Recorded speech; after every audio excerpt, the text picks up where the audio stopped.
Ok, bonjour chers auditeurs. Ok, nous allons continuer. Nous allons travailler une fois de plus sur le JavaScript.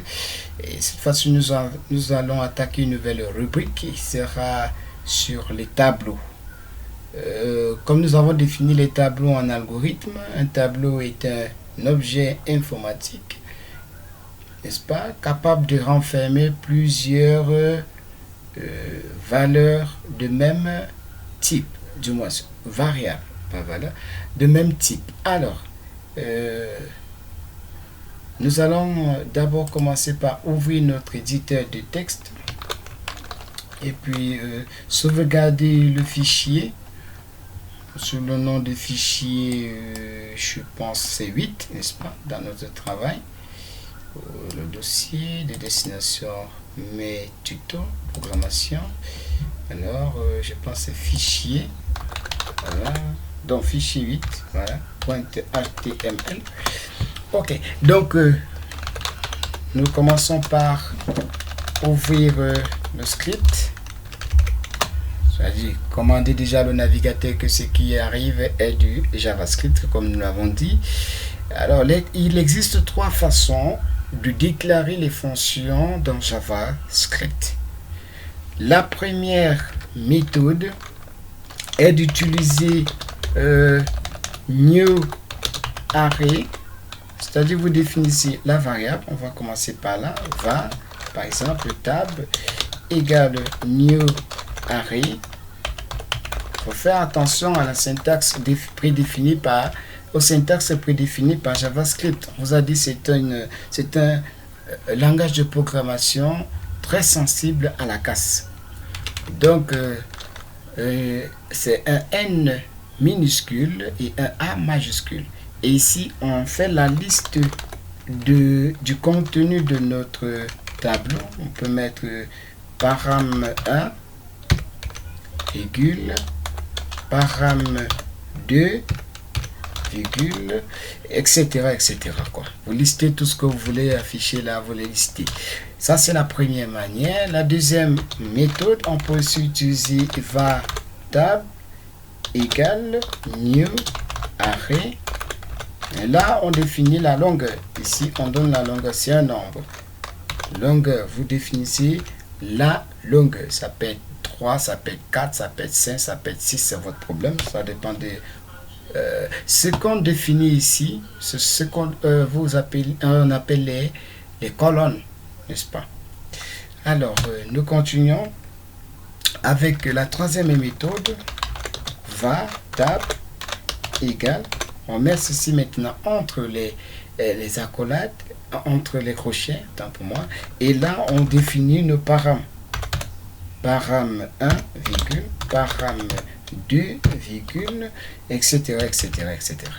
Alors, que ce soit la première méthode, la deuxième ou la troisième méthode de déclaration des tableaux, n'est-ce pas?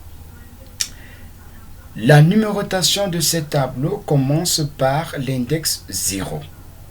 Ça veut dire que si vous déclarez un tableau de la longueur d'un tableau 6, la numérotation commence de 0 jusqu'à 5. Pourquoi cette importance? Il faut insister dessus parce que si vous voulez afficher, par exemple, l'élément, vous avez défini la longueur de votre tableau peut-être à 6, la numérotation commençant de 0 jusqu'à 5, pour ce cas d'exemple, vous voulez rien qu'à afficher la valeur de la dernière colonne, c'est-à-dire de la cinquième colonne. Vous mettez par exemple tab, vous mettez par exemple tab 6, alors que vous avez déclaré un tableau de 6 colonnes. Ceci va vous renvoyer un message d'erreur parce que la colonne 6 n'existe pas. Alors, raison pour laquelle on demande de connaître cela, de maîtriser pourquoi ce message d'erreur. C'est juste parce que vous avez déclaré un tableau, la longueur du tableau à 6. Ça veut dire l'ordinateur commence de 0 jusqu'à 5. Donc, le dernier élément sera à la table. À la colonne 5 et non colonne 6. Voilà. Donc, on va donc dire cela. Ça, c'est un. De deux, à chaque fois que vous allez définir un tableau, il y a des événements qu'on associe à votre tableau. Chaque événement a une action précise. Donc, nous allons commencer. Les événements sont de plusieurs types. Nous commençons par l'événement join. L'événement join vous permet d'afficher tout le contenu de votre tableau. On a l'événement pop qui permet d'afficher le dernier élément de votre tableau, n'est-ce pas? On a l'événement push qui permet, n'est-ce pas, d'insérer un élément dans le tableau à la dernière colonne. Donc c'est la suite juste. On a l'événement concat qui permet de concaténer des tableaux qui se suivent. On a aussi l'événement slice. Voilà, slice comme ceci. Alors, il en existe une panoplie d'événements et chaque événement a son rôle. Alors, nous allons commencer par appliquer quelques cas pour l'utilisation de ces événements. Je vais par exemple déclarer un tableau var table égale new, n'est-ce pas, array. Et là, je vais lister mes tableaux, mes valeurs du tableau. Je vais par exemple dire lundi, mardi, mercredi, voilà, jeudi, et puis vendredi. Voilà. Je veux afficher ce tableau, donc je vais déclarer une variable qui va avoir pour rôle d'afficher ce tableau. Voilà, show. Bon, c'est comme ça, moi j'ai déclaré ainsi. Vous pouvez lui donner afficher ou je sais pas moi quoi. Mais pour moi, c'est va show. Donc, va show tab et avec l'événement join. Alors, par défaut, les valeurs de mon tableau seront séparées par des virgules, n'est-ce pas? On va commencer par là pour qu'on observe. Alors, je vais, n'est-ce pas, afficher sur la page du navigateur. Voilà, et puis, j'observe le résultat de mon travail. Fichier 8. Voilà.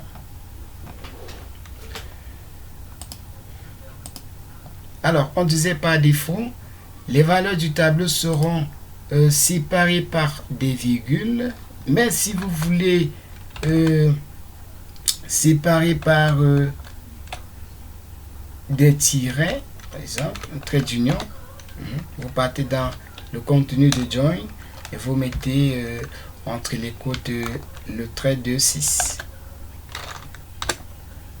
Voilà, donc voilà le résultat de votre travail.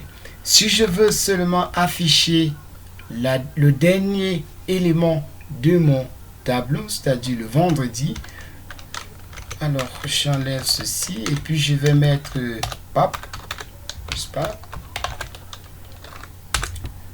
Je vais qu'afficher le dernier événement qui est vendredi.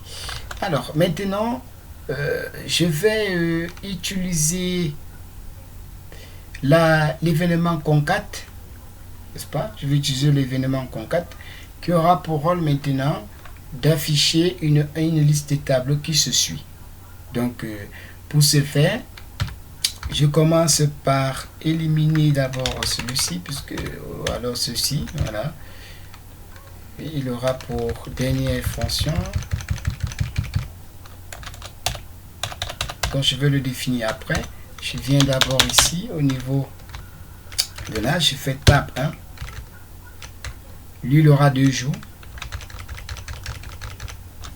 Voilà, tab 1. Ok, virgule. Donc,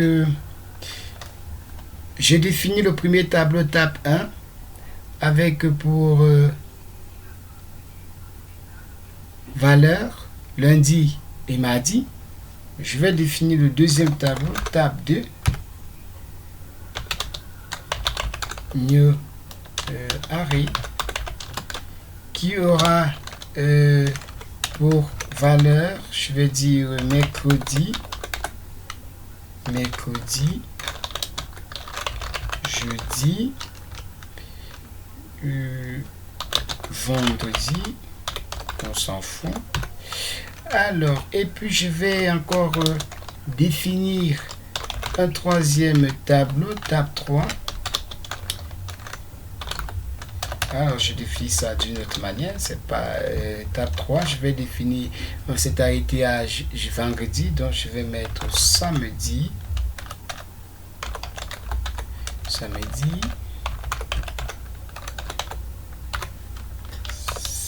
et puis